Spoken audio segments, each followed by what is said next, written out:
I am Rajeshwari, working as a lecturer in chemistry in Sir CRR College for Women, Eluru. In this video, we discuss about 2nd BSc Chemistry, 4th semester, Paper 4, Spectroscopy and Physical Chemistry. Topic, Unit 5, Phase Rule. In this video, here the topics discussed are two-component system, solid-liquid equilibrium, silver-lead system. First of all, we see about two-component system. For a two-component system, phase rule can be written as.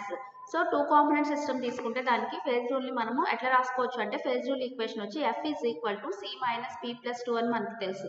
So, ఆ equation తీసుకుని ఇక్కడ మనము two-component system తీసుకుంటున్నాం కాబట్టి C value ఎంత అవుతుంది 2 అవుతుంది.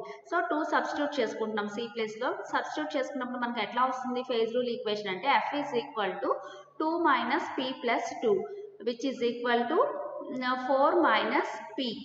This phase equation can be applied to two component systems which have 2, 3 or 4 phases but not for only one phase because the system will have 3 degrees of freedom. So మనకి two component system తీసుకుంటే దానికి phase rule equation ఎట్లా change అయ్యింది అంటే F is equal to 4 minus P అనేసి change అయింది. So ఈ phase equation ని మనము two component system కి అప్లై చేసినప్పుడు ఎప్పుడు అప్లై చేసుకుంటాము అంటే ఫేజెస్ వచ్చి 2 గానీ 3 గానీ లేదా 4 ఫేజెస్ ఉన్నప్పుడు మాత్రం మనం దీన్ని అప్లై చేసుకుంటాం. అదే వన్ ఫేజ్ సిస్టమ్ ఉన్నప్పుడు మాత్రము దానికి అప్లై చేయము. ఎందుకంటే వన్ ఫేజ్ పెట్టుకున్నాం అనుకోండి P is equal to 1 substitute చేసుకుంటే మనకి F వాల్యూ ఎంత వస్తుంది F is equal to 4 minus 1 that is equal to 3. So ఇక్కడ మనకి 3 degrees of freedom అనేది వస్తుంది. సో 3 degrees of freedom వస్తే దాన్ని మనము అలాంటి సిస్టమ్ని గ్రాఫికల్ గా రిప్రజెంట్ చేసుకుని దాన్ని ఎక్స్ప్లెయిన్ చేసుకోవడం సంవాట్ డిఫికల్ట్ కాబట్టి మనము వన్ ఫేజ్ ఉన్న దానికి ఈ టూ కాంపోనెంట్ సిస్టమ్ యొక్క ఫేజ్ రూల్ ని అప్లై చేసుకోము. మరి ఎప్పుడు అప్లై చేసుకుంటాము అంటే ఫేజెస్ వచ్చి 2 గానీ 3 గానీ లేదా 4 ఫేజెస్ ఉన్నప్పుడు మాత్రం మనం ఈ ఈక్వేషన్ అప్లై చేసుకుంటాం. అప్పుడు మనకి 2 అప్లై చేశారనుకోండి P వాల్యూ 2 తీసుకుంటే 2 ఫేజెస్ ఉన్నది. అప్పుడు మనకి F is equal to ఎంత వస్తుంది 4 minus 2 is equal to 2. So 2 degrees of freedom ఉంది అంటే మనకి ఈజీగా గ్రాఫికల్ గా రిప్రజెంటేషన్ జరుగుతుంది. ఇంకా మనం ఆ సిస్టమ్ ని ఎక్స్ప్లెయిన్ చేసుకోగలము. Next, thus for defining such system we must have 3 different variables: pressure, temperature and composition. It is necessary to have 3 coordinate axes which cannot be easily represented on a paper. For this reason, we have choose 2 variables out of 3 and the third variable is kept constant. So మనం ఇప్పుడు already ఇందాక చెప్పుకున్నాము ఏంటి అంటే ఒక phase ఉన్నదానికి కనుక ఈ టూ కాంపోనెంట్ సిస్టమ్ యొక్క ఈక్వేషన్ అప్లై చేస్తే మనకు అక్కడ ఏం వస్తుందని చెప్తున్నాము డిగ్రీస్ ఆఫ్ ఫ్రీడమ్ 3 వస్తుంది అని చెప్తున్నాము. అంటే ఇక్కడ మనకి కంపల్సరీ 3 డిఫరెంట్ వేరియబుల్స్ అనేవి తీసుకోవాలి. అవేంటి అంటే for example pressure, temperature, composition అనుకున్నాం అనుకోండి, మూడింటిని కూడా తీసుకోవాలి. సో మూడింటిని తీసుకుని ఒక సిస్టమ్ ఎక్స్ప్లెయిన్ చేయాలి అంటే మనకి ఎన్ని కోఆర్డినేట్ యాక్సెస్ ఉండాలి, అక్కడ 3 కోఆర్డినేట్ యాక్సెస్ ఉండాలి. అంటే 3D పిక్చర్ అనేది మనకి కావాలన్నమాట. ఆ పేపర్ మీద రిప్రజెంట్ చేయడం అనేది 3 కోఆర్డినేట్ యాక్సెస్ తీసుకుని సమ్వాట్ డిఫికల్ట్ కాబట్టి ఈ రీజన్ వల్ల ఏం చేస్తున్నాం మనము we have choose 2 variables out of 3 and the third variable is kept constant. ఉన్న 3 వేరియబుల్స్ లో 2 వేరియబుల్స్ ని మాత్రమే తీసుకుంటాం. మూడో దాన్ని కాన్స్టెంట్ గా కెప్ట్ చేసుకుంటాం. దాన్ని ఒక దాన్ని కాన్స్టెంట్ గా పెట్టుకుని మిగతా రెండింటిని యూజ్ చేసుకుని మనం ఇక్కడ గ్రాఫ్ ని డ్రా చేసుకుంటాం అన్నమాట. ఎగ్జాంపుల్ వచ్చి for a solid liquid equilibrium the gas phase is absent and the effect of pressure on the equilibrium is negligible. So మనం ఇక్కడ సాలిడ్ లిక్విడ్ ఈక్విలిబ్రియం తీసుకొని ఏం చేస్తున్నామంటే గ్యాస్ ఫేజ్ అనేది యాబ్సెంట్ అనేసి కన్సిడర్ చేసుకుంటున్నాం. సో గ్యాస్ ఫేజ్ యాబ్సెంట్ కాబట్టి ఏమవుతుంది the effect of pressure on the equilibrium is negligible. So మనకి గ్యాస్ కి రిలేటెడ్ గా ఉన్న ఫేజ్ ఏంటంటే అక్కడ వేరియబుల్ వచ్చి ప్రెషర్ కాబట్టి గ్యాస్ ఫేజ్ లేదు అని అనుకుంటున్నప్పుడు ఏం చేస్తున్నాము ప్రెషర్ యొక్క ఎఫెక్ట్ ఈక్విలిబ్రియం మీద ప్రెషర్ యొక్క ఎఫెక్ట్ ని నెగ్లెక్ట్ చేసుకుంటున్నాం. అంటే ఇక్కడ ప్రెజర్ తీసుకోకుండా ఏమేమి తీసుకుంటాం, ఓన్లీ టెంపరేచర్ కాంపోజిషన్ తీసుకుని మనము గ్రాఫికల్ గా రిప్రజెంట్ చేసుకుంటాం ఈ ఫేజ్ డయాగ్రామ్స్ ని. Such a system wear pressure is kept constant is called a condensed system and the new phase equation is called reduced phase equation. So A system లో అయితే మనం pressure ని constant గా పెట్టుకున్నామో ఆ system ఏమంటున్నాము అంటే condensed system అనేసి చెప్తున్నాం. ఇంకా అప్పుడు ఏమవుతుంది, మనం తీసుకున్న ఫేజ్ రూల్ ఈక్వేషన్ లో కొంచెం చేంజెస్ అనేవి వస్తాయి. ఆ ఈక్వేషన్ ఏమంటున్నాము అప్పుడు అంటే రెడ్యూస్డ్ ఫేజ్ ఈక్వేషన్ అనేసి చెప్తున్నాం. సో ఆ ఈక్వేషన్ ఏంటి అంటే F dash is equal to C minus P plus 1. This is the reduced phase equation. Next one, solid liquid equilibrium. The solid liquid equilibria are divided into different types. So మనం gas phase ని constant గా పెట్టుకుని only 2 phases నే తీసుకుంటున్నాం అని చెప్పాం కదా, ఇక్కడ అవి ఏంటంటే సాలిడ్ లిక్విడ్ అని. సో ఆ సాలిడ్ లిక్విడ్ ఫేజెస్ తీసుకున్నప్పుడు వాటి మధ్య ఈక్విలిబ్రియం అనేది ఎట్లా ఉంటుంది ఏంటి అనేది చూద్దాం. సో ఈ సాలిడ్ లిక్విడ్ ఈక్విలిబ్రియం తీసుకుంటే దాన్ని మళ్ళీ మనం ఫర్దర్ గా డిఫరెంట్ టైప్స్ కింద డివైడ్ చేసుకున్నాం అనమాట. అవి ఏంటి అంటే ఫస్ట్ వన్ వచ్చి the two components are completely miscible. మనం తీసుకున్న రెండు కాంపోనెంట్స్ కూడా కంప్లీట్ గా ఒకదానిలో ఒకటి మిజిబుల్ అయిపోతాయి, అది ఒక టైప్.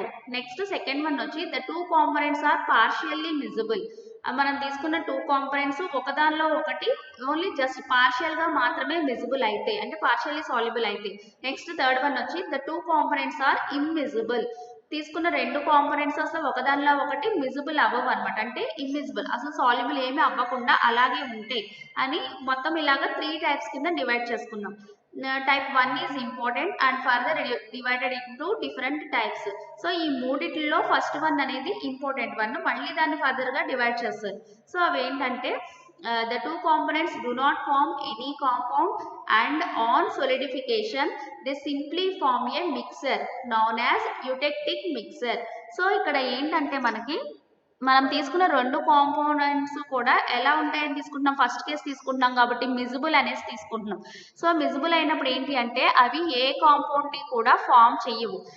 సొలిడిఫై చేసినప్పుడు అవి మరి ఎలా ఫామ్ అవుతాయి అంటే only they form just a mixture ని ఫామ్ చేస్తాయి అనమాట. వేరే అంటే ఆ రెండు కాంపోనెంట్స్ రియాక్ట్ అయిపోయి వేరే అనదర్ కాంపౌండ్ ని ఫామ్ చేయకుండా సొలిడిఫికేషన్ చేసినప్పుడు ఓన్లీ మిక్సర్ ని ఫామ్ చేస్తున్నాయి. ఆ మిక్సర్ ని ఏమనుకుంటున్నాం మనం ఇక్కడ అంటే యూటెక్టిక్ మిక్సర్ అనేసి చెప్తున్నాం. సో అలాంటి సిస్టమ్ కి ఎగ్జాంపుల్ వచ్చి ఏంటి అంటే silver lead system. Next second one వచ్చి the two components combine to form compound with congruent melting point. So ఇప్పుడు మనం తీసుకున్న 2 కాంపౌండ్స్ కూడా కంబైన్ అయిపోయి ఒక కాంపౌండ్ ని ఫామ్ చేస్తాయి అని చెప్తున్నాను. ఆ కాంపౌండ్ కి ఏముంటుంది అంటే కాంగ్రియంట్ మెల్టింగ్ పాయింట్ అనేది ఉంటుంది. సో అలాంటి సిస్టమ్ కి ఎగ్జాంపుల్ వచ్చి ఏంటి అంటే మెగ్నీషియం జింక్ సిస్టమ్ తీసుకుంటాం. నెక్స్ట్ థర్డ్ వన్ వచ్చి the two components combine to form compound with incongruent melting point. So third కేసులో ఏంటి అంటే రెండు కాంపౌండ్స్ కంబైన్ అయిపోయి వేరే అనదర్ కాంపౌండ్ ని ఫామ్ చేస్తాయి. ఆ ఫామ్ అయిన కాంపౌండ్ కి ఏముంటుంది అంటే ఇన్కాంగ్రియంట్ మెల్టింగ్ పాయింట్ అనేది ఉంటుంది. అలాంటి దానికి ఎగ్జాంపుల్ వచ్చి అలాంటి సిస్టమ్ కి ఏంటి ఎగ్జాంపుల్ అంటే NaCl వాటర్ సిస్టమ్, అంటే సాల్ట్ వాటర్ సిస్టమ్ ని ఇక్కడ మనం ఎగ్జాంపుల్ కింద తీసుకుంటాం. Next silver lead system. It is a 2 component system, the 2 components being silver and lead. The various possible phases are. So మనం ఇక్కడ 2 component system కి ఎగ్జాంపుల్ కింద సిల్వర్ లెడ్ సిస్టమ్ తీసుకుని ఎక్స్ప్లెయిన్ చేసుకుంటున్నాము. ఇందులో ఉండే 2 కాంపోనెంట్స్ ఏంటి అంటే సిల్వర్ ఇంకా లెడ్. సో ఇందులో పాసిబుల్ అయ్యే ఫేజెస్ ఏమేంటి అంటే ఫస్ట్ వన్ వచ్చి solid silver, second one solid lead and third one solution of silver and lead in molten state. So దీన్నే మనం జనరల్ గా ఏమని చెప్తాము అంటే లిక్విడ్ మెల్ట్ అనేసి చెప్తాం. నెక్స్ట్ ఫోర్త్ వన్ వచ్చి vapour. These are the 4 possible phases in silver lead system. This is the phase diagram of the silver lead system. So మనం ఇక్కడ తీసుకుంటున్నవి ఏంటి అంటే 2 వేరియబుల్స్ నే తీసుకుంటున్నాము అవుట్ ఆఫ్ 3 అనేసి చెప్పుకున్నాం కదా 2 కాంపోనెంట్ సిస్టమ్ కన్సిడర్ చేసుకున్నప్పుడు. సో ఇక్కడ ఏమేమి తీసుకుంటున్నాము అంటే టెంపరేచర్ కాంపోజిషన్ తీసుకుంటున్నాము. టెంపరేచర్ కి కాంపోజిషన్ కి గ్రాఫ్ డ్రా చేసుకున్నప్పుడు మనకి ఇక్కడ ఇలా 2 కర్వ్స్ వస్తాయి. అవి ఏంటి అంటే OA అండ్ OB కర్వ్స్. ఈ రెండు కర్వ్స్ కూడా మనకి పాయింట్ O దగ్గర ఇంటర్సెక్ట్ అవుతున్నాయి. సో ఈ పాయింట్ ని మనం ఇక్కడ యూటెక్టిక్ పాయింట్ అనేసి చెప్తాం అనమాట. ఈ ఓఏ కర్వ్ దేన్ని రిప్రజెంట్ చేస్తుంది అంటే freezing point curve of silver ని రిప్రజెంట్ చేస్తుంది. అలాగే ఓబీ కర్వ్ వచ్చి freezing point curve of lead ని రిప్రజెంట్ చేస్తుంది. సో ఈ 2 లైన్స్ కూడా మనకి ఈ ఓవరాల్ ఏరియాని రీజియన్స్ లేదా ఏరియాస్ కింద డివైడ్ చేస్తున్నాయి. So this is the area OAD. ఇందులో మనకి ఏమేమి ఉంటాయి అంటే లిక్విడ్ ఇంకా సాలిడ్ సిల్వర్ ప్రెసెంట్ అయి ఉంటాయి. అలాగే ఇక్కడ ఇంకొక ఏరియా ఉంది, అది ఏంటంటే ఓబీసీ ఏరియా. దీంట్లో మనకు ఉండేవి ఏంటి అంటే లిక్విడ్ ప్లస్ సాలిడ్ లెడ్ ఉంటుంది. Next above the line A O B, ఇక్కడ మనకి ఏంటి ఉంటుంది అంటే ఓన్లీ లిక్విడ్ మెల్ట్ మాత్రమే ప్రెసెంట్ అయి ఉంటుంది. సో ఇక్కడ ఒక లైన్ ఉంది సిఓడి అనే లైన్, అక్కడ ఉన్న టెంపరేచర్ 303 డిగ్రీ సెంటీగ్రేడ్ అనేసి చెప్తున్నాము. నెక్స్ట్ ఈ బిలో దిస్ కూడా 2 ఏరియాస్ ఉన్నాయి. ఇందులో కూడా మనకి ఏమేమి ఉంటాయంటే యూటెక్టిక్ ప్లస్ సాలిడ్ సిల్వర్ ఉంది ఇటువైపు తీసుకుంటే, ఇటు తీసుకుంటే యూటెక్టిక్ ప్లస్ సాలిడ్ లెడ్ ఉంది. సో O1 యూటెక్టిక్ పాయింట్ అని చెప్తున్నాం. అక్కడ మనకున్న కాంపోజిషన్ ఏంటి అంటే 2.4% సిల్వర్ ఉంటుంది, అలాగే 97.6% వచ్చి లెడ్ ఉంటుంది. This is the diagram, graphical diagram of phase diagram of silver lead system. Next దీని గురించి మనం ఇంకా ఎక్స్ప్లెయిన్ చేసుకోవాలంటే since the boiling points of silver and lead are high, the vapour phase is practically absent and thus silver lead system consists of only solid and liquid phases. So boiling points తీసుకుంటే మనకి silver కానీ lead కానీ ఎట్లా ఉంటాయి అంటే చాలా high boiling points ఉంటాయి, కాబట్టి అక్కడ వేపర్ ఫేజ్ అనేది ఎగ్జిస్ట్ అవ్వవు ప్రాక్టికల్గా. అంటే అంత హై టెంపరేచర్స్ వరకు బాగా హీట్ చేస్తే కానీ మనం తీసుకున్న సిల్వర్ లెడ్ అనే వేపర్ స్టేట్లోకి కన్వర్ట్ అవ్వవు, కాబట్టి ప్రాక్టికల్గా అంత హై టెంపరేచర్స్ని మెయింటైన్ చేయడం కష్టం. కాబట్టి మనకి ఇక్కడ వేపర్ ఫేజ్ అనేది ఎగ్జిస్ట్ అవ్వదు, ఓన్లీ 2 ఫేజెస్ మాత్రమే ఎగ్జిస్ట్ అవుతుంది. అవి ఏంటి అంటే సాలిడ్ ఇంకా liquid phases. The phase diagram of the system consists of 2 curves OA and OB intersecting at point O. So already ఇప్పుడు చెప్పుకున్నాం కదా, ఫేజ్ డయాగ్రామ్ లో మనకి ఎన్ని కర్వ్స్ ఉన్నాయి అంటే 2 కర్వ్స్ ఉన్నాయి. అవి ఏంటి అంటే OA అండ్ OB కర్వ్స్. ఆ 2 కర్వ్స్ ఎక్కడ మీట్ అవుతున్నాయి అంటే పాయింట్ O దగ్గర ఇంటర్సెక్ట్ అవుతున్నాయి. First one curves AO and BO.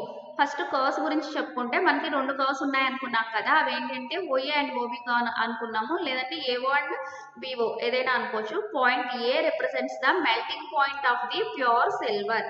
So A point అనేది డయాగ్రామ్ లో మనకి దేన్ని రిప్రజెంట్ చేస్తుంది అంటే ఇక్కడ ఏ పాయింట్ మనం దేన్ని రిప్రజెంట్ చేస్తుంది అంటే ఇక్కడ మనం 961 డిగ్రీ సెంటీగ్రేడ్ అని టెంపరేచర్ వేసుకున్నాం. సో అది దేన్ని రిప్రజెంట్ చేస్తుంది అంటే melting point of the silver ని రిప్రజెంట్ చేస్తుంది అనేసి చెప్తాం అనమాట. అలాగే బి పాయింట్ దగ్గర టెంపరేచర్ వచ్చి 327 డిగ్రీ సెంటీగ్రేడ్ అని వేసుకున్నాం. ఇది దేన్ని రిప్రజెంట్ చేస్తుంది అంటే melting point of the lead ని రిప్రజెంట్ చేస్తుంది. Point A represents the melting point of the pure silver, that is 961 degree centigrade, and point B that of pure lead, that is 327 degree centigrade. All these points on the curve AO and BO represents the melting points of various mixtures of silver and lead obtained by the addition of lead to pure silver or silver to pure lead. So మనకి ఇక్కడ ఈ temperatures వచ్చి melting points of silver ఇంకా lead ని represent చేస్తాయి అని చెప్తున్నాం. So first మనము ఏవో కర్వ్ కనుక తీసుకున్నాం అనుకోండి, ఆ ఏవో కర్వ్ మీద ఎక్కడ తీసుకున్నా కూడా ఏ పాయింట్ దగ్గర తీసుకున్నా కూడా various mixtures of silver lead అనేవి మనకి అప్టైన్ అవుతాయి అనమాట. సో మనకు అవి ఎలా వస్తున్నాయి అంటే ఏవో కర్వ్ కనుక తీసుకున్నాం అనుకోండి, అక్కడ ఏం చేస్తున్నాము ప్యూర్ ఫామ్ లో ఉన్న సిల్వర్ కి స్మాల్ అమౌంట్ ఆఫ్ లెడ్ ని యాడ్ చేసుకుంటూ వెళ్తాం. అలా యాడ్ చేసుకుంటూ వెళ్ళడం వల్ల ఏమవుతుంది అంటే మనకి మెల్టింగ్ పాయింట్ ఆఫ్ సిల్వర్ అనేది డిక్రీజ్ అవుతూ వెళ్తుంది. ఎక్కడ వరకు డిక్రీజ్ అవుతుంది అంటే up to the point O వరకు డిక్రీజ్ అవుతుంది. సో ఈ ఏవో కర్వ్ మీద ఎక్కడ ఏ పాయింట్ దగ్గర తీసుకున్నా కూడా మనకి ఏమవుతుంది అంటే mixture of silver and lead అనేవి అప్టైన్ అవుతాయి. అలాగే BO కర్వ్ తీసుకున్నాం అనుకోండి, అక్కడ ఏం చేస్తున్నామంటే B దగ్గర ప్యూర్ ఫామ్ లో ఉన్న లెడ్ కి స్మాల్ అమౌంట్స్ ఆఫ్ సిల్వర్ ని యాడ్ చేసుకుంటూ వెళ్తున్నాం. యాడ్ చేస్తూ వెళ్ళినప్పుడు ఏమవుతుంది అంటే ఇక్కడ కూడా మనకి మెల్టింగ్ పాయింట్ ఆఫ్ లెడ్ అనేది డిక్రీజ్ అవుతూ వెళ్తుంది up to the point O వరకు. సో ఇక్కడ మనకి ఈ BO లైన్ మీద కూడా ఎక్కడ ఏ పాయింట్ దగ్గర కన్సిడర్ చేసుకున్నా కూడా అక్కడ మనకి mixture of the silver and lead అనేవి మనకి అవైలబుల్ గా ఉంటాయి అన్నమాట. Curves AO and BO represent the melting point curves of silver and lead respectively. So AO curve దేన్ని రిప్రజెంట్ చేస్తుందని చెప్పుకున్నాము, freezing point curve of silver ని రిప్రజెంట్ చేస్తుంది. అలాగే BO కర్వ్ తీసుకుంటే దేన్ని రిప్రజెంట్ చేస్తుంది, freezing point curve of lead ని రిప్రజెంట్ చేస్తుంది. Since addition of a metal to Another pure metal lowers the melting point. So the curves AO and BO are also referred to as freezing point curves of silver and lead respectively. So మనం already ఇప్పుడు చెప్పుకున్నాం ఏంటంటే pure form లో ఉన్న ఒక metal కి ఏదైనా another metal ని స్మాల్ అమౌంట్స్ లో యాడ్ చేసుకుంటూ వెళ్ళడం వల్ల ఏమవుతుందని చెప్పుకున్నాము, మెల్టింగ్ పాయింట్ అనేది డిక్రీజ్ అవుతుంది అని చెప్తున్నాం. సో కాబట్టి కర్వ్స్ ని ఏవో అండ్ బీవో ని మళ్ళీ అనదర్ నేమ్ తోటి ఏమని చెప్పొచ్చు అంటే freezing point curves of silver and lead అని కూడా చెప్తాం అనమాట. All along the curves AO and BO, the added metal goes into the solution and the separation of the original metal occurs till the point O is reached. So మనకి ఏవో and BO curves తీసుకుంటే అక్కడ ఏం చేస్తున్నాం అంటే first ఏవో curve తీసుకున్నాం అనుకోండి, అక్కడ ఏంటి ప్రెసెంట్ అయి ఉంటుంది, ఏ దగ్గర pure form of the silver అనేది ప్రెసెంట్ అయ్యి ఉంది. సో సిల్వర్ కి మనము స్మాల్ అమౌంట్స్ లో లెడ్ యాడ్ చేస్తూ వెళ్ళడం వల్ల ఏమవుతుంది అంటే మనకి యాడ్ చేసిన మెటల్ అనేది సొల్యూషన్ ఫామ్ లోకి వెళ్తూ ఉంటుంది అనమాట, సొల్యూషన్ లోకి. సో మరి అది ఎక్కడ సెపరేట్ అవుతుంది ఒరిజినల్ మెటల్ కింద అంటే పాయింట్ ఓ ని రీచ్ అయినప్పుడు అక్కడ మనకి సెపరేషన్ అనేది జరుగుతుంది. అలాగే అలాంగ్ ద కర్వ్ బీవో కూడా మనకి అక్కడ ప్యూర్ ఫామ్ లో ఉన్న లెడ్ కి స్మాల్ అమౌంట్స్ సిల్వర్ యాడ్ చేసుకుంటూ వెళ్తున్నాం కదా, అది కూడా అక్కడ మనకి సొల్యూషన్ ఫామ్ లోకి వెళ్తుంది. వెళ్ళి ఎక్కడ మనకి ఒరిజినల్ మెటల్ కింద సెపరేషన్ జరుగుతుంది అంటే పాయింట్ ఓ ని రీచ్ అయినప్పుడు సెపరేషన్ అనేది జరుగుతుంది. At point O, the solution becomes saturated with the added metal and hence the melting point of silver and lead does not fall further. So point ఓని reach అయ్యేటప్పటికి solution అనేది ఏమవుతుంది అంటే మనం యాడ్ చేసిన మెటల్ తోటి సాచురేట్ అయిపోతుంది. So అక్కడ మనకి మెల్టింగ్ పాయింట్ ఆఫ్ సిల్వర్ ఇంకా లెడ్ తీసుకుంటే ఇంకా ఫర్దర్ గా ఫాల్ అవ్వడం అనేది ఏమీ ఉండదు, అక్కడ తోటి స్టాప్ అయిపోతుంది అనమాట టెంపరేచర్ ఫాలింగ్ అనేది. Thus the point represents the lowest possible temperature in the system and corresponds to fixed composition having 2.4% silver and 97.6% lead. The point O is called the eutectic point. So ఇక్కడ point ఓ అనేది దేన్ని represent చేస్తుంది అంటే lowest possible temperature in the system ని represent చేస్తుంది. ఇక్కడ ఎంత వచ్చింది అంటే టెంపరేచర్ వచ్చి 303 డిగ్రీ సెంటీగ్రేడ్ వచ్చింది. సో ఈ టెంపరేచర్ ఏమంటామంటే యూటెక్టిక్ టెంపరేచర్ అనేసి తీసుకుంటాం. ఇక్కడ ఉన్న కాంపోజిషన్ ఏంటి అంటే ఎంత ఉంటుందని చెప్తున్నాము, సిల్వర్ వచ్చి 2.4% ఉంటుంది, అలాగే లెడ్ వచ్చి 97.6% ప్రెసెంట్ అయి ఉంటుంది. ఈ పాయింట్ ఓని ఏమంటున్నాము అంటే ఇక్కడ మనము యూటెక్టిక్ పాయింట్ అంటున్నాం. ఈ మిక్సర్ ని ఏమంటాము, ఈ కాంపోజిషన్ ఆఫ్ మిక్సర్ అంటే యూటెక్టిక్ మిక్సర్ అనేసి చెప్తాము. Applying the reduced phase rule equation. So మనం ఇప్పుడు తీసుకున్న ఈ కర్వ్స్ కి రెడ్యూస్డ్ ఫేజ్ ఈక్వేషన్ అప్లై చేస్తే మనకి ఎట్లా వస్తుంది అంటే F dash is equal to C minus P plus 1 formula. ఇందులో మనం ఏం తీసుకుంటున్నాము, టూ కాంపోనెంట్ సిస్టమ్ కాబట్టి సి ఈజ్ ఈక్వల్ టు 2 అవుతుంది. అలాగే మనకి ఇక్కడ ప్రతి లైన్ మీద కూడా కర్వ్స్ మీద ఎన్ని ఫేజెస్ ప్రెసెంట్ అయి ఉన్నాయి అంటే 2 ఫేజెస్ అనేవి ప్రెసెంట్ అయి ఉన్నాయి కాబట్టి పి ఈజ్ ఈక్వల్ టు 2 రాసుకుంటాం. సో ఈ 2 వాల్యూస్ ని మనం ఈ ఈక్వేషన్ లో సబ్స్టిట్యూట్ చేసుకుంటే మనకి ఎట్లా వస్తుంది అంటే F dash is equal to 2 minus 2 plus 1 which is equal to 1. అంటే మనకి ఇక్కడ డిగ్రీ ఆఫ్ ఫ్రీడమ్ 1 వచ్చింది, యూని వేరియంట్ అనేసి చెప్తాం. Next, second one, eutectic point O. This is the point where the two curves AO and BO meet together. At this point, three phases coexist. Therefore, point O has no degree of freedom. That is, it is invariant. So, ఈ point O దగ్గర మనకి AO and BO curves రెండు కూడా intersect అవుతాయి అని చెప్తున్నాము. ఇంకా మనకి మన సిస్టంలో ఉన్న 3 phases కూడా ఈక్విలిబ్రియంలో ఎగ్జిస్ట్ అవుతాయి. అక్కడ ఆ 3 phases ఏంటి అంటే solid silver, solid lead and there liquid solution, liquid melt అని చెప్పుకున్నాం కదా, అది ఆ మూడు కూడా మనకి ఈక్విలిబ్రియంలో అనేవి ఎగ్జిస్ట్ అవుతాయి. సో ఆ పాయింట్ O దగ్గర మనకి 3 phases ఎగ్జిస్ట్ అయినాయి కాబట్టి డిగ్రీ ఆఫ్ ఫ్రీడమ్ అనేది ఏమి ఉండదు. దాన్ని ఏమని చెప్తాము అంటే ఇన్వారియంట్ అనేసి చెప్తాము. Applying the reduced phase equation, we have reduced phase equation apply చేస్తే మనకి degrees of freedom F value ఎట్లా వస్తుందంటే F dash is equal to C minus P plus 1. ఇక్కడ 2 కాంపోనెంట్ సిస్టమ్ కాబట్టి సి ఈజ్ ఈక్వల్ టు 2 రాస్తున్నాము. Phases 3 phases exist అవుతాయని చెప్తున్నాం కాబట్టి పాయింట్ దగ్గర P is equal to 3 substitute చేసుకుంటాం. ఈ 2 వాల్యూస్ ని సబ్స్టిట్యూట్ చేసుకుంటే ఎఫ్ డాష్ వాల్యూ ఎట్లా వస్తుంది మనకి అంటే F dash is equal to 2 minus 3 plus 1 which is equal to 0. That is invariant. The point O is called the eutectic point. The temperature 303 degree centigrade and composition of the components 2.4% silver and 97.6% lead corresponding to the eutectic point and are called the eutectic temperature and eutectic mixer respectively. Already ఇందాక చెప్పుకున్నాం ఏంటంటే 303 degree centigrade temperature ఏమంటున్నాము అంటే eutectic temperature అనేసి తీసుకుంటున్నాం. ఎందుకంటే eutectic point దగ్గర ఉన్న temperature కాబట్టి దీన్ని యుటెక్టిక్ టెంపరేచర్ అంటున్నాం. సో ఆ యుటెక్టిక్ పాయింట్ దగ్గర ఉన్న కాంపోజిషన్ ఉంది కదా 2.4% సిల్వర్ అండ్ 97.6% లెడ్ ఏమంటున్నాము అంటే యుటెక్టిక్ మిక్సర్ అనేసి చెప్తున్నాం. యుటెక్టిక్ మిక్సర్ కి ఇక్కడ డెఫినేషన్ ఇచ్చారు, అదేంటో చూద్దాం ఒకసారి. It may be defined as a liquid mixture of the components which has the lowest freezing point as compared to all other liquid mixtures of the same constituents.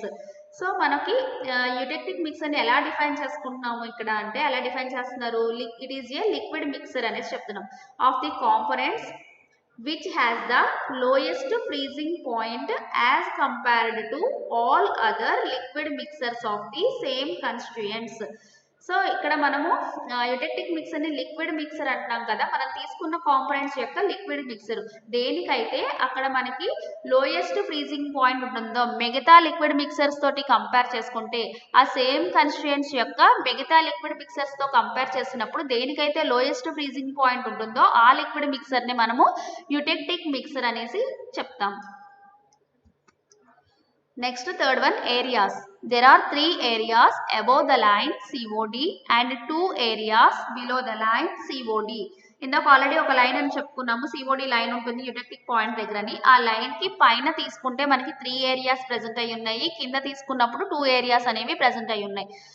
First one చూద్దాం. The area above the curve A O B. A O B curve కి పైన ఉన్న area తీసుకుంటే అందులో మనకి ఏంటి present అయ్యి ఉంది అంటే in this region only the liquid melt exist, that is there is only one phase. So A O B curve కి పైన ఉన్న ఏరియా తీసుకుంటే మనకి ఫేజ్ డయాగ్రామ్ లో ఏముంది అంటే ఓన్లీ లిక్విడ్ మెల్ట్ మాత్రమే ప్రెజెంట్ అయ్యి ఉంది, అంటే ఎల్ఐ మాత్రమే ప్రెజెంట్ అయ్యి ఉంది. సో కాబట్టి అక్కడ మనకి ఎన్ని ఫేజెస్ ఎగ్జిస్ట్ అయినాయి అంటే ఓన్లీ వన్ ఫేజ్ మాత్రమే ఎగ్జిస్ట్ అవుతుంది. సో రెడ్యూస్డ్ ఫేజ్ ఈక్వేషన్ తీసుకున్నప్పుడు మనకి దాని నుంచి ఎఫ్ డాష్ వాల్యూ ఎంత వస్తుంది అంటే F dash is equal to C minus P plus 1. ఇక్కడ 2 కాంపోనెంట్ సిస్టమ్ కాబట్టి సి ఈజ్ ఈక్వల్ టు 2 తీసుకుంటున్నాము. ఒక ఫేజే ఎగ్జిస్ట్ అయి ఉంది కాబట్టి ఈ ఏరియాలో పి ఈజ్ ఈక్వల్ టు 1 అని తీసుకుంటున్నాం. సో ఈ వాల్యూ సబ్స్టిట్యూట్ చేసుకుంటే F dash is equal to 2 minus 1 plus 1 that is equal to 2 bivariant.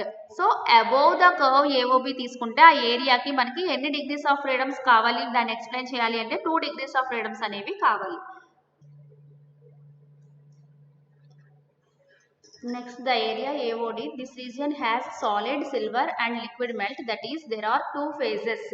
So మనము ఈ ఏరియా ఏఓడి ఏరియాని కన్సిడర్ చేసుకుంటే అందులో కూడా మనకి ఇక్కడ 2 phases అనేవి ఎగ్జిస్ట్ అవుతున్నాయి. అవి ఏంటి అంటే సాలిడ్ సిల్వర్ ఇంకా లిక్విడ్ మెల్ట్.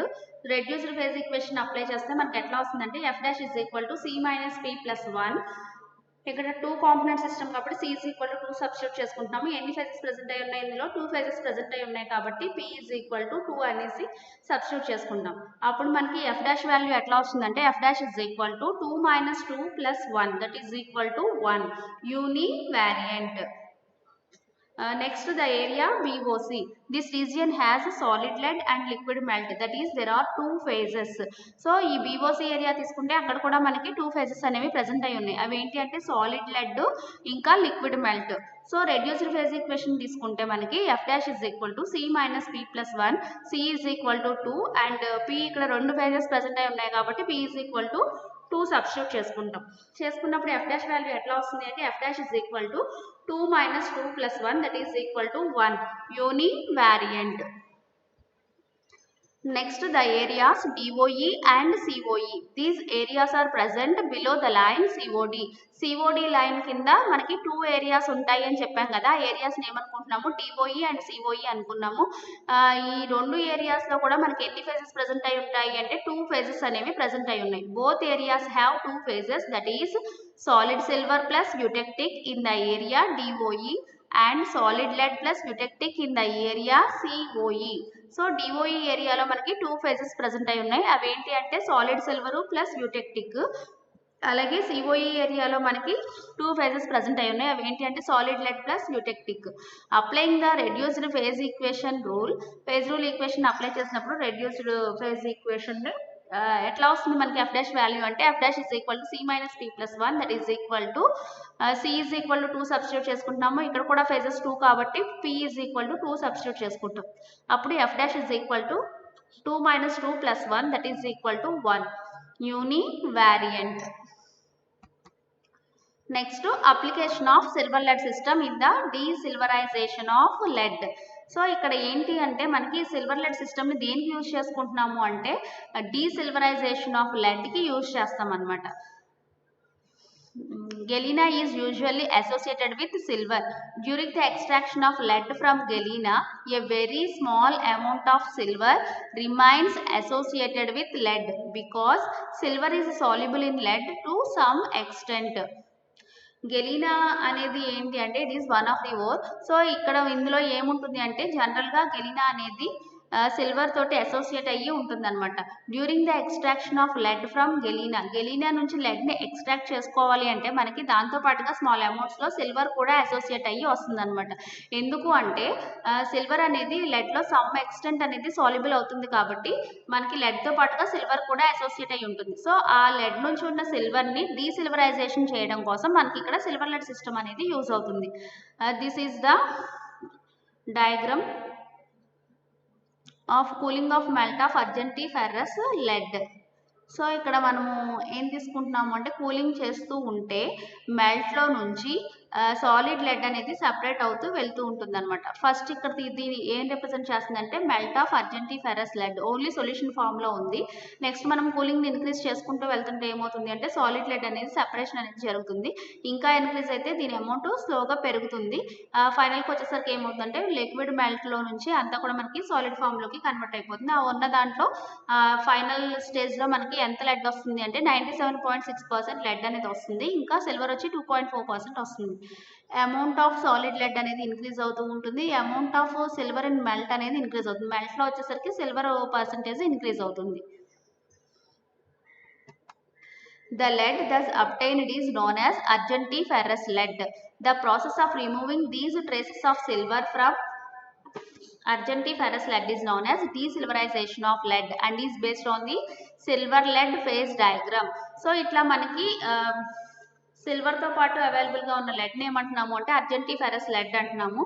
ఈ లెడ్ నుంచి అర్జెంటిఫెరస్ లెడ్ నుంచి సిల్వర్ని రిమూవ్ చేయడాన్ని మనము డీసిల్వరైజేషన్ ఆఫ్ లెడ్ అంటున్నాం. సో దీన్ని దేని బేస్ చేసుకుని ఎక్స్ప్లెయిన్ చేస్తున్నాము అంటే సిల్వర్ లెడ్ ఫేజ్ డయాగ్రామ్ని బేస్ చేసుకుని అది ఎట్లా అనేది ఎక్స్ప్లెయిన్ చేసుకుంటున్నాం.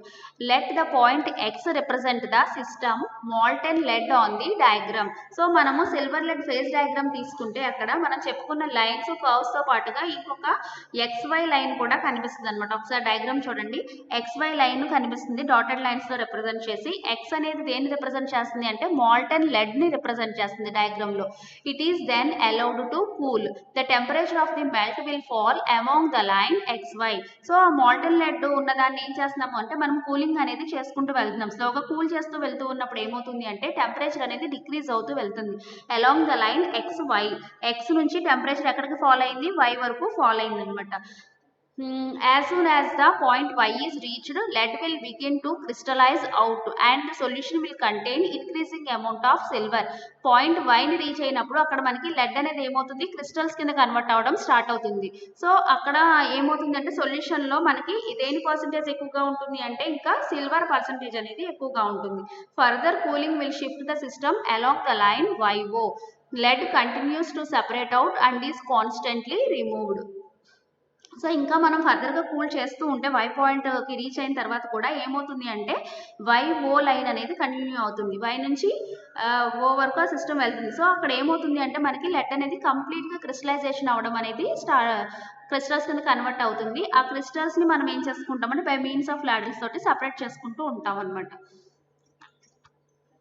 At the point O, the percentage of silver increases to 2.4%. This alloy containing 2.4% silver and 97.6% lead. So point O దగ్గర మనకి మెల్ట్ లో సిల్వర్ పర్సెంటేజ్ ఏమవుతుంది ఇంక్రీజ్ అవుతుందని చెప్తున్నాం కదా. ఎంతవరకు ఇంక్రీజ్ అయ్యింది అంటే 2.4% వరకు ఇంక్రీజ్ అయ్యింది. సో అక్కడ ఉన్న ఎల్లాయ్లో మనకి సిల్వర్ ఎంత ఉంటుంది అంటే 2.4% ఉంటుంది. లెడ్ తీసుకుంటే 97.6% ప్రెసెంట్ అయ్యింది. The above principle of increasing the relative proportion of silver in the alloy is known as Patterson's process. So ఈ ప్రిన్సిపల్ ఏదైతే ఉందో మనకి మనం తీసుకున్న alloy లో సిల్వర్ పర్సంటేజ్ని ఇంక్రీజ్ చేయడానికి ఇన్వాల్వ్ అయ్యే ఈ ప్రిన్సిపల్ ఏమంటారంటే ప్రాసెస్ని ప్యాటిసన్స్ ప్రాసెస్ అనేసి చెప్తాం. This is the desilverization of lead. by the application of silver lead system. Next, reference books. First one, Unified Chemistry by O.P. Agarwal. Second one, Advanced Physical Chemistry by Atkins. Third one, Unified Chemistry by Y.R. Sharma, K. Ramarao. Thank you.